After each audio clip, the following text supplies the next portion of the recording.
you'd see these little lambs and they would be frolicking, and they would be kind of jumping up in the air and just it was like, wow, they really do that. The Lord was saying, I want you to have some joy. I want to have comfort. I don't want you to feel like you're having to trudge through life.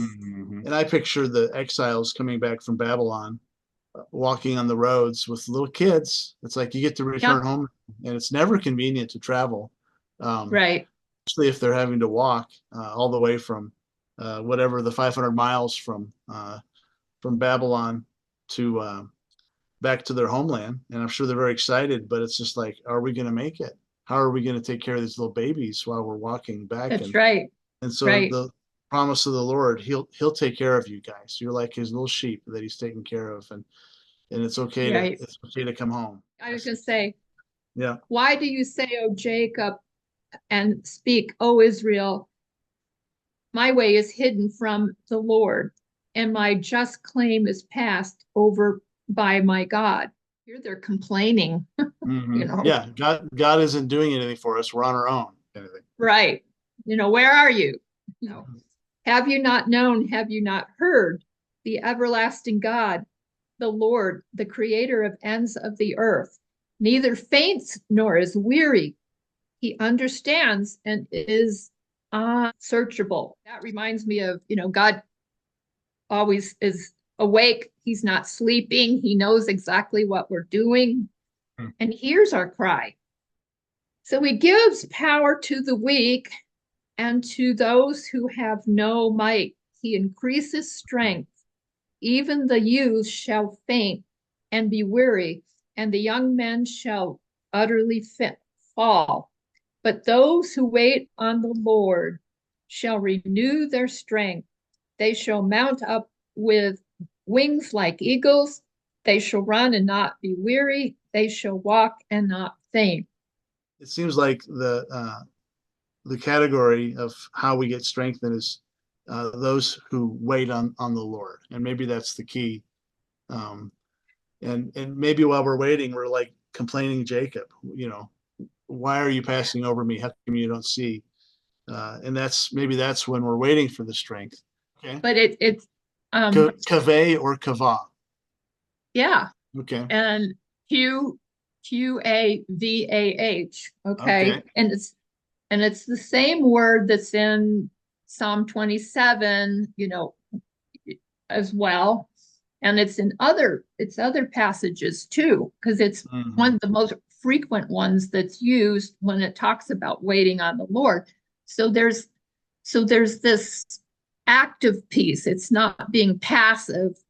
It's paying attention. But what was so beautiful about it, you're stronger together. So it's entwining. It's like wrapping a cord, like a three strand cord. Mhm. Here's the Father, the Son, and the Holy Spirit, and you're with them. You're being wrapped Mhm. around with it. And in the Passion Translation, escort me along the way. Take me by the hand and teach me, for you are the God of my increasing strength. I have Mhm. wrapped my heart into yours.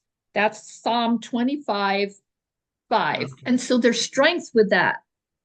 It's an immeasurable strength, but and where we're feeling weak, God's giving us this strength. And there's an exchange that's going on, because that's talking about what Paul talks about, clothing yourself with the Lord's Jesus.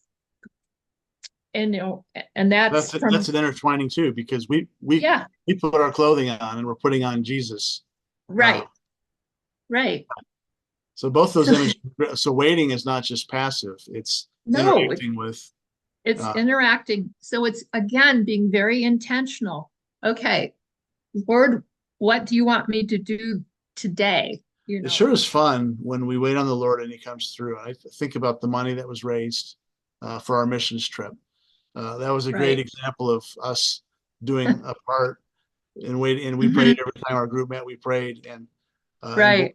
the money started coming in. And at a certain point, we realized this is going to be taken care of. Yeah. Well, the Lord's giving us an invitation. He's giving us an invitation. I Mhm. want your right hand. Will you extend it to me?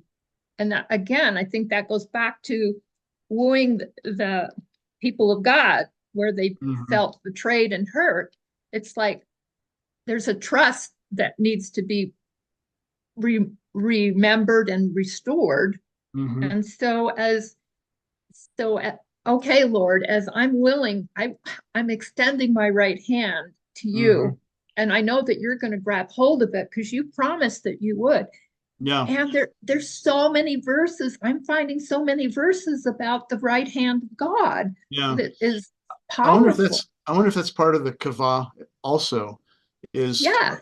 our part, our Yes. looking for him, our practicing his presence, is we're reaching out for him. And lo and behold, Yes. he's pulling us up. He's And and he's going to pull us through. He's yeah. Now we're back in Zion. Like we're in the presence yes. of the Lord. Even just in reflecting back, there are times when the Lord's just reminded me, well, remember, Nancy, when I pulled through for you. Remember when I was able to get you safely out of Scotland Mhm. just in the nick of time. Remember when I provided for you to go to seminary, and that I didn't have any debt. That was God's protection Yeah. and provision. So there's all these kinds of things that I can think of and like, wow, Lord, you were there. You were there. It So, sounds like so these are ways to kavah because you're reflecting on what the Lord has done, and therefore you can continue to wait because we don't know how long it'll take sometimes. the more that you can remember God's goodness and the way He's pulled you through some of the rough storms, He's going to pull us through even these stormy times, these shakings. Hang on to Jesus. He's the Mhm. one, He's the anchor, He's the one that's going to carry you through. Mercy, oh